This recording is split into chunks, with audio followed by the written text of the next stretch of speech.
house to White House, from border to border, from Maine to Hawaii, all over America, the sun and the flag rise together each morning. So it has been for more than 180 years. So it was for nearly half a century under our flag of 48 stars. And before that, under 33 stars. And before that, under 26 stars. And so it was under all the flags that came before. Old Glory was born in a changing world, and she wasn't our first flag either. There were many before the Stars and Stripes. So let's go back, because our flag's story is the story of America, growing from a wilderness into colonies, colonies into states, states into a great free nation. In the beginning, we were British subjects. We were adventurers, settlers, seekers of religious freedom, yes. But first of all, we were English under the cross of St. George. The year was 1607. 3 ships of Captain Christopher Newport dropped anchor in Chesapeake Bay.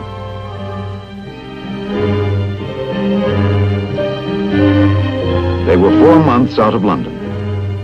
The new land was as strange to them as the planet Mars. Lord Percy's diary for this day says, "Ashore we found fair meadows and goodly tall trees, noble forests, the ground carpeted with flowers, game, fine strawberries, turkey nests, and Indians.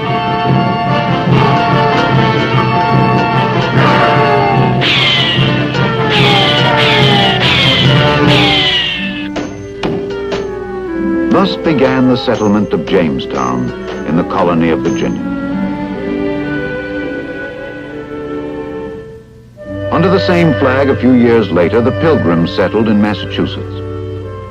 The flags of many explorers, Dutch, French, Spanish, and others, have flown briefly over our land. But the first to colonize were Englishmen. This was their flag, our flag, as we started to grow from 2 lonely settlements to 13 expanding colonies.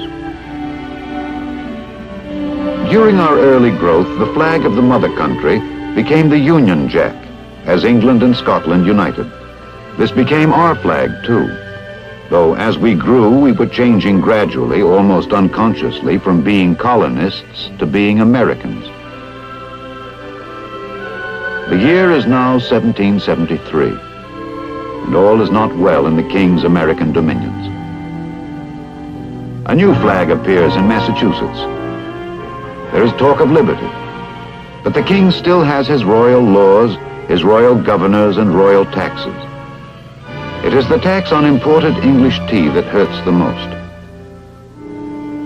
And so one night in Boston, Samuel Adams led some friends to a tea party dressed as Indians.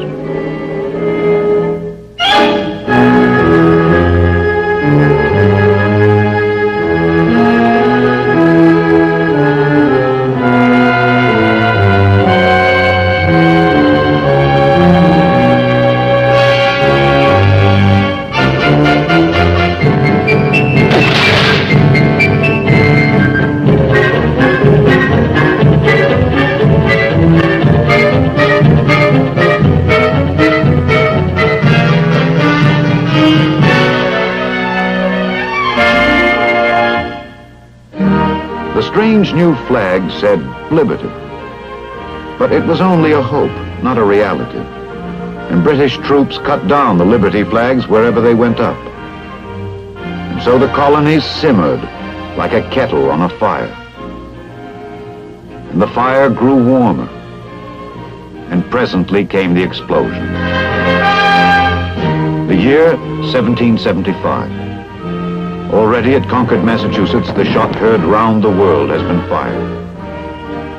In June, a force of patriots gathers on Breed's Hill and Bunker Hill outside Boston. This is their flag.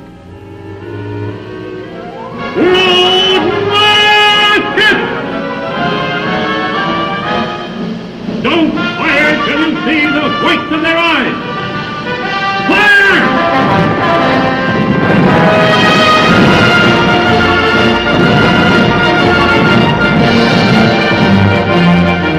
Bunker Hill was the first pitched battle of the Revolution, and we lost it. But the British paid a murderous price. They knew now for the first time that it would be a fight to the finish. From the pine-forested hills of New England, more Patriot forces gathered as General Washington took command. Aptly enough, the pine tree flag was flown by many of them, distinguishing New Englanders from troops of other colonies.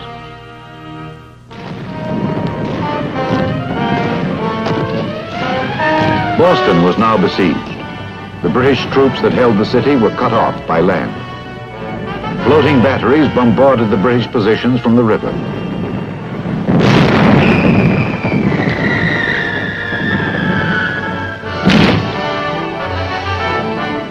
Along the coasts, armed privateers fought running battles with British men of war.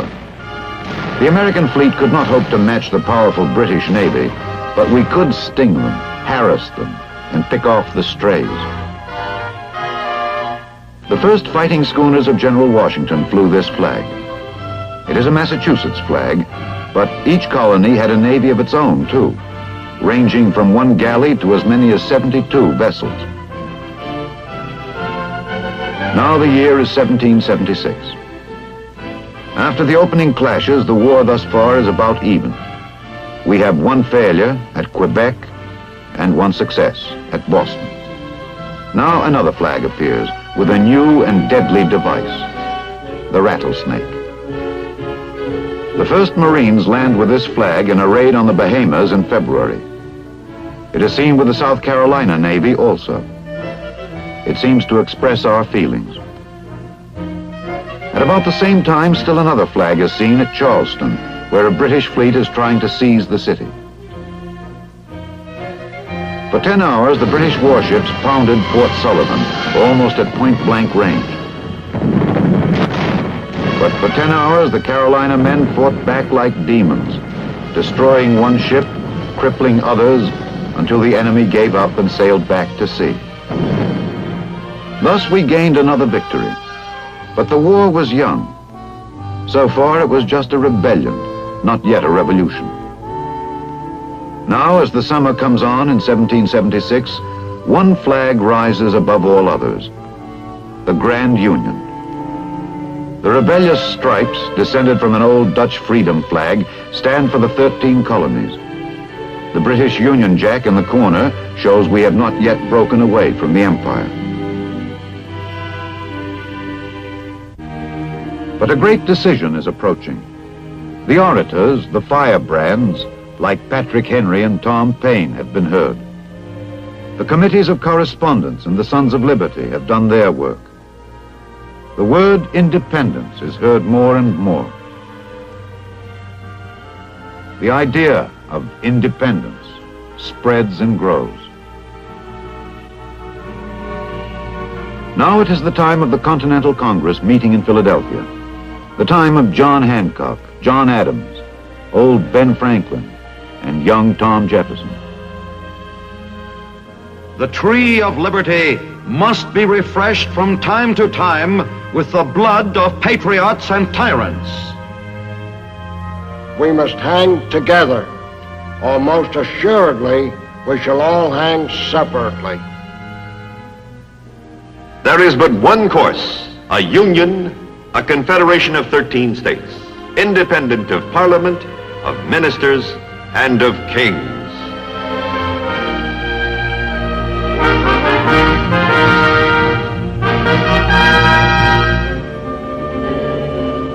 And so the day came, July 4th, 1776. Throughout the colonies ran the word.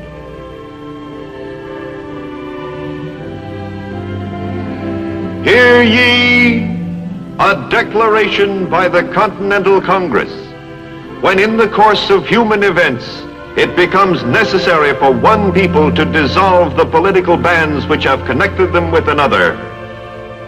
We hold these truths to be self-evident, that all men are created equal, that they are endowed by their Creator with certain unalienable rights.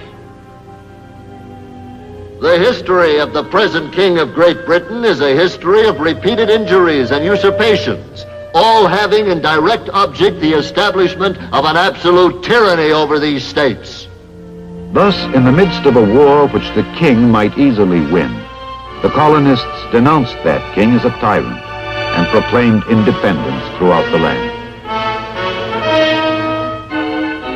No sooner had we declared independence than General Howe struck at New York with a big fleet and an even bigger army. Beaten on Long Island, we retreated to Manhattan.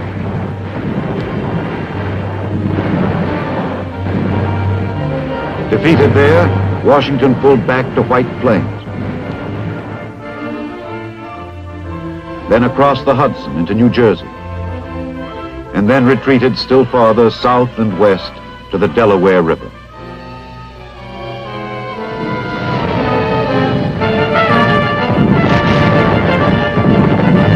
On Lake Champlain, meanwhile, a fleet of our homemade ships was sunk by British guns.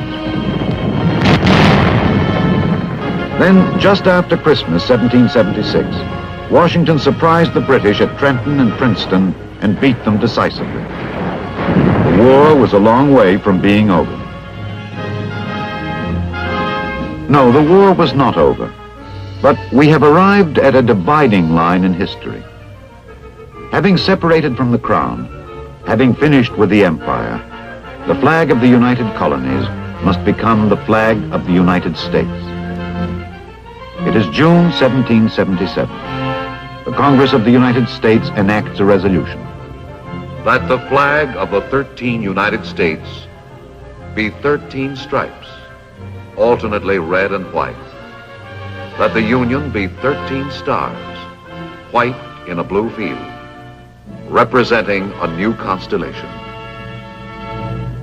Betsy Ross of Philadelphia may have made our first Stars and Stripes. Or perhaps her part in it is only a legend. No one really knows. But this we do know. The 13 stars were indeed a new constellation in the heavens of mankind. Stars of hope in a dark sky. From this time on, nothing in the old world or the new would ever be the same again. But in those early months, the form of our new constellation was not precisely fixed. At Bennington, Vermont, for instance, a British raiding party was crushed by a Patriot force flying this flag. Only a few days later, the Battle of Saratoga ended in a great American victory. But there was still plenty of fighting to do. On the high seas, John Paul Jones was doing his share under several different flags. This was one of them. It had only 12 stars. Why, we do not know for sure, but there it was, standing for liberty and union, and that was enough for Jones.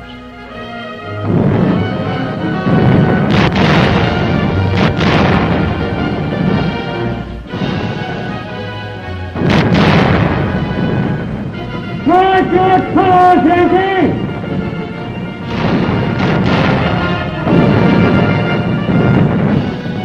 We have not yet begun to fight.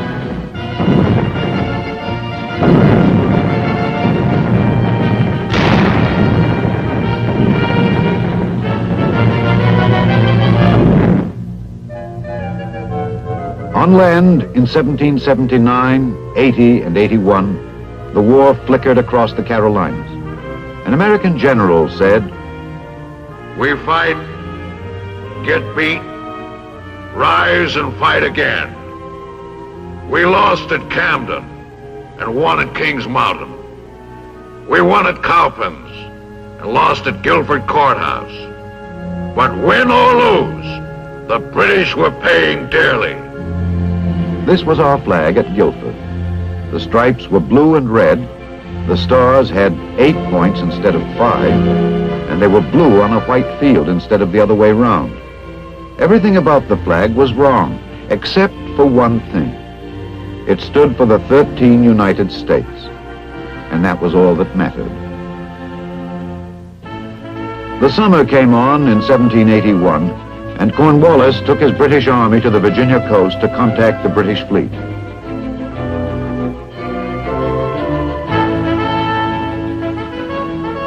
But the French fleet, allied with us, showed up instead. Blocked by sea, the British sought to break out of the trap by land.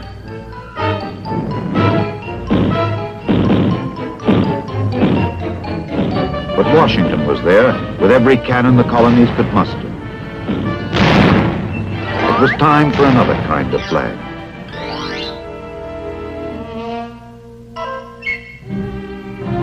October 19th, 1781, Yorktown, Virginia. 7,247 British troops surrendered. The impossible thing had happened. The impossible dream had come true. It was 6.5 years from the first shot at Concord to the last at Yorktown. Against the greatest nation on earth, we had won the unalienable right to be free.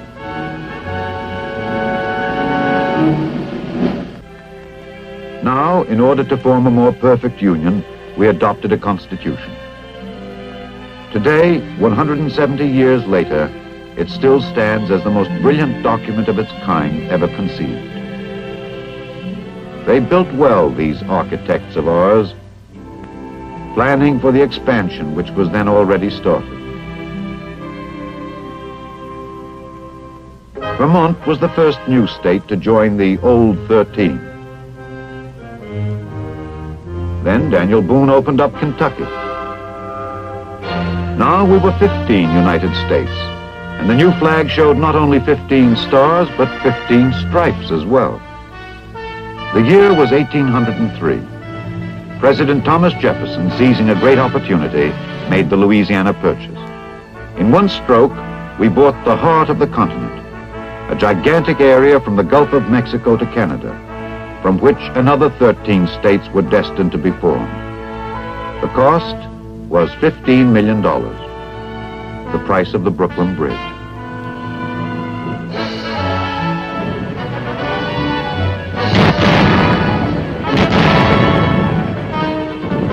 In 1812, we found ourselves again at war with Britain, this time over freedom of the seas. In this conflict, the spotlight of history shone on Lawrence and Decatur, on Perry at the Battle of Lake Erie, on Andrew Jackson at New Orleans. And there was another man who saw the bombardment of Fort McHenry, saw dawn break over its battlements, and caught the moment in deathless music. Francis Scott Key.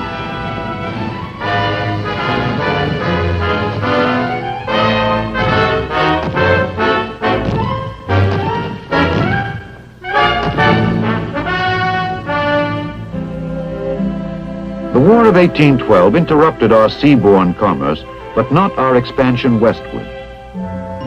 5 new states were organized and joined the Union by 1818. Now Congress returned to the original flag of 13 stripes. But since no rule was made as to arrangement of the stars, this flag, the Great Star Flag, came into being for a little while.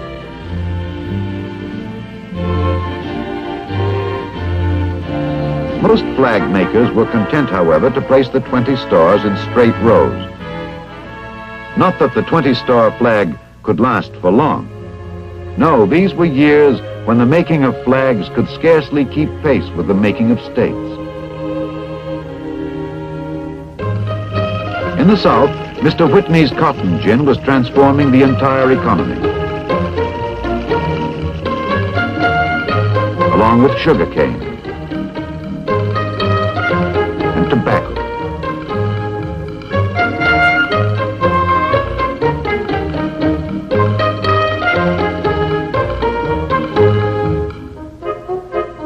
Government land could be bought for $1.25 an acre.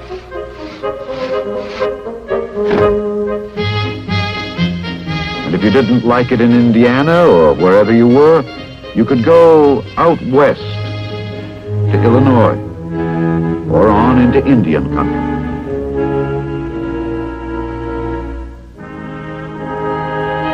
By 1837, 6 more states had joined the Union.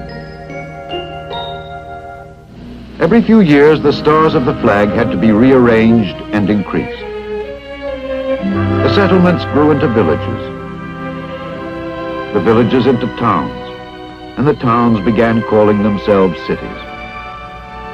Not everyone thought we'd keep on growing. A United States senator about this time said, After we pass the Missouri River, except on a few streams, there is no territory fit for settlement or habitation. well, maybe not. But if he'd spoken in independence, his words would have been lost in the clouds of dust raised by the westbound wagon trains, heading out over the Santa Fe Trail and the Spanish Trail, the Oregon Trail, and the California Trail. Trails for the Conestoga wagons marked out by Kit Carson and John C. Fremont over 2,000 miles of plains and mountains. This was also the era of Davy Crockett, who wrote his name in history at the Alamo. Texas for a time was an independent republic. Then, in a short-lived war with Mexico, our southern and western borders were settled once and for all. By the annexation of Texas and the Mexican cession, we at length had reached the Pacific coast. And soon we had more states to add to the growing Union. Our flag had 33 stars in the spring of 1861. But on April 12th of that year began the saddest chapter of American history. The Civil War started at Charleston and ended at Appomattox 4 years later. While it lasted, 11 states were in secession from the Union. The war raged north and south, east and west. Peaceful farms and villages became battlefields. Brother fought against brother. One under the stars and stripes, the other under the stars and bars.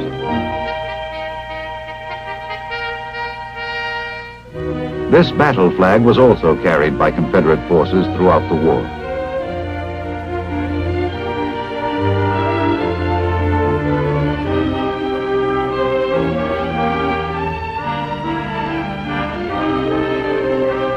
In the end, the Union prevailed. A Union which now numbered 36 states, as Kansas, West Virginia, and Nevada added their stars to our flag. Now the nation resumed its march westward, always westward. The herds of buffalo were vanishing, and herds of cattle appeared instead.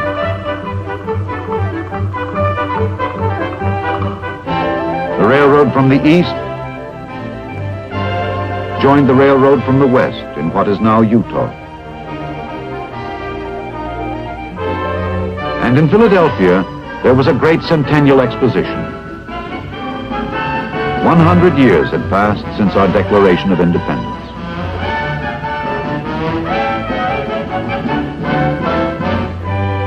To mark this event, a Jubilee flag was flown, with the 13 stars of our first constellation now part of a bigger galaxy. Now the remaining territories quickly formed into states. In 1 year alone, 1890, 5 new stars were added simultaneously to our flag. And by 1912, all the gaps had been filled.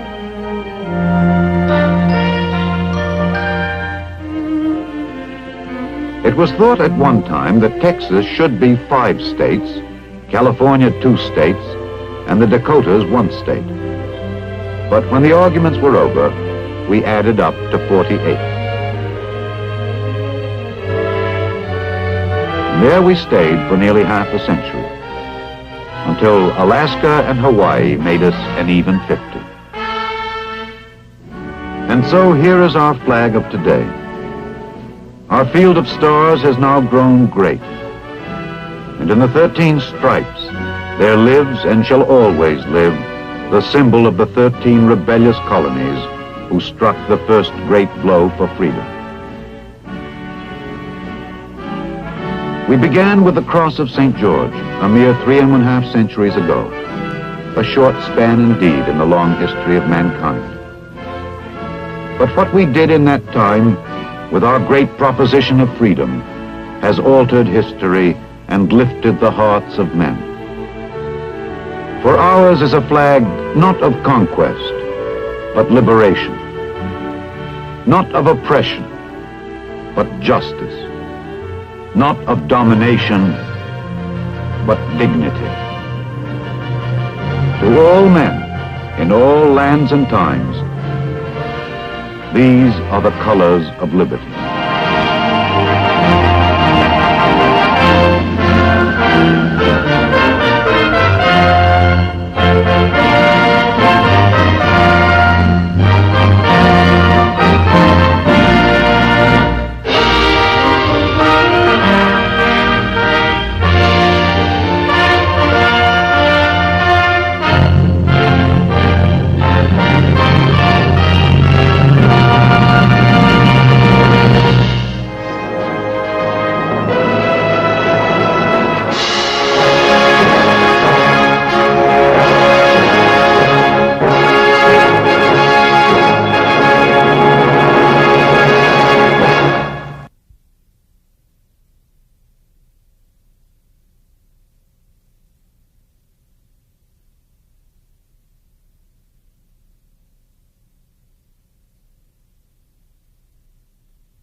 Thus began the settlement of Jamestown in the colony of Virginia.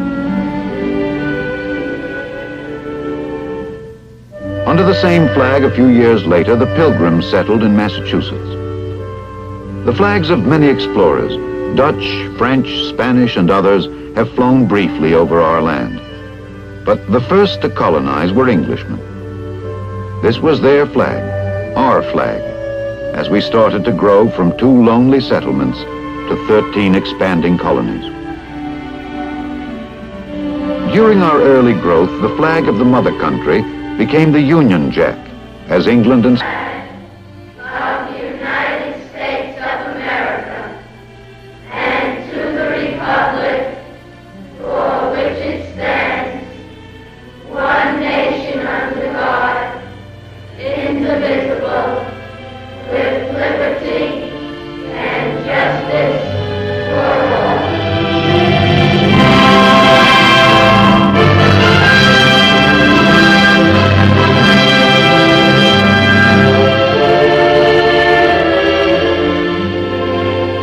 From schoolhouse to White House, from border to border, from Maine to Hawaii, all over America, the sun and the flag rise together each morning. So it has been for more than 180 years. Well, we were English under the Cross of St. George. The year was 1607. 3 ships of Captain Christopher Newport dropped anchor in Chesapeake Bay.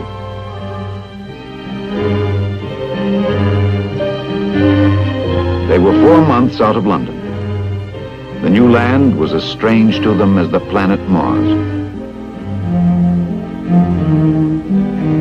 Lord Percy's diary for this day says, Ashore we found fair meadows and goodly tall trees, noble forests, the ground carpeted with flowers, gay, fine strawberries, turkey nests, and Indians. So it was for nearly half a century under our flag of 48 stars. And before that, under 33 stars. And before that, under 26 stars. And And so it was under all the flags that came before. Old Glory was born in a changing world, and she wasn't our first flag either. There were many before the Stars and Stripes. So let's go back, because our flag's story is the story of America, growing from a wilderness into colonies, colonies into states, states into a great free nation. In the beginning, we were British subjects. We were adventurers, settlers, seekers of religious freedom, yes. But first of all,